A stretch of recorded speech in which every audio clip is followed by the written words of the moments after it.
Huawei और Honor दोस्तों काफी दिनों से इंडिया के अंदर मिड रेंज कैटेगरी में कोई भी स्मार्टफोन्स को लॉन्च नहीं कर रहा है, इसीलिए दोस्तों Redmi Note 7 Pro and Realme 3 Pro धूम मचाया जा रहा है। बट दोस्तों वो समय अब समाप्त हो चुका है। जी हाँ, Huawei एक नया डिवाइस लॉन्च करने जा रहा है, Honor भी एक नया डिवाइस लॉन्च करने जा रहा है मिड रेंज कैटेगरी में। Honor 20 Lite के बारे में मैंने आप लोगों को पूरा डिटेल दिया था एक वीडियो में। आज बात करने वाले हैं Huawei P Smart Z के बारे में, जिसमें आपको पॉपअप कैमरा देखने के लिए मिलेगा मिड रेंज कैटेगरी में। जी हाँ, तो आज इस वीडियो में दोस्तों इसी फोन के बारे में बात करने वाले हैं कि क्या कुछ आप लोगों को मिलेगा देखने के लिए स्मार्टफोन में, और दोस्तों इंडिया के अंदर किस प्राइस रेंज के आसपास आ सकता है। तो वीडियो आखिर तक देखिए। अगर वीडियो पसंद आए तो यार लाइक करना मत भूलिएगा और चैनल को सब्सक्राइब करने के साथ साथ बेल आइकन को प्रेस कीजिएगा। तो चलिए दोस्तों वीडियो को स्टार्ट करते हैं।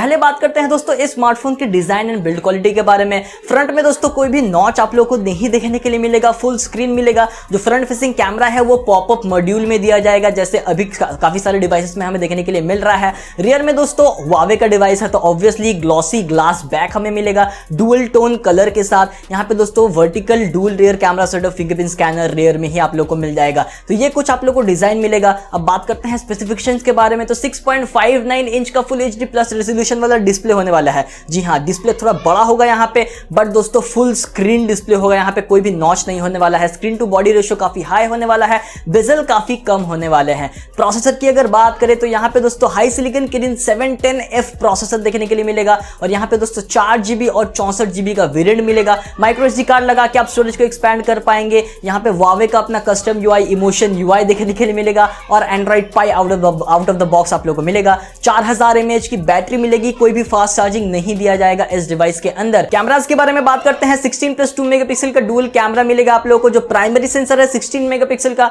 वहां पे f1.8 का एपर्चर मिलेगा, और 2 मेगापिक्सल का जो सेंसर है वो डेप्थ सेंसर होने वाला है। 16 मेगापिक्सल का फ्रंट फेसिंग कैमरा मिलेगा वो पॉपअप मॉड्यूल के अंदर। और अब बात करते हैं दोस्तों असली मुद्दे के बारे में। यहाँ पे दोस्तों प्राइस क्या कुछ होगा। इंडिया के अंदर अभी तक लॉन्च नहीं हुआ है ऑफिशियली। यहाँ पे दोस्तों यूरोपियन मार्केट में लिस्टिंग हो चुका है इस डिवाइस का। यहाँ पे प्राइस जो निकल के आता है दोस्तों यूरोपियन मार्केट के अनुसार वो है दोस्तों 279 यूरोस, जो कि इंडियन करेंसी में अप्रोक्सीमेटली पड़ता है 21,000 के आसपास। तो इंडिया में अगर दोस्तों ये Huawei P Smart Z इसी नाम से आया या फिर दूसरा भी नाम से आ सकता है, ये डिवाइस अगर आया दोस्तों तो 20,000 के आसपास हो सकता है या फिर 20,000 के अंदर हो सकता है। आपको क्या लगता है 20,000 में आएगा या फिर 20,000 के अंदर आएगा? 20,000 के अंदर आया तो क्या आप परचेस करने का सोचेंगे, या फिर आपके पास Realme X का वेट करने का ऑप्शन रहेगा? अपनी राय नीचे कमेंट सेक्शन में जरूर बताइएगा। उम्मीद है आपकी वीडियो पसंद आया होगा। लाइक कीजिए, शेयर कीजिए एंड सब्सक्राइब करने के साथ साथ बेल आइकन को प्रेस कीजिएगा। मैं मिलूंगा ऐसे ही किसी इंटरेस्टिंग वीडियो में, तब तक के लिए दोस्तों बाय।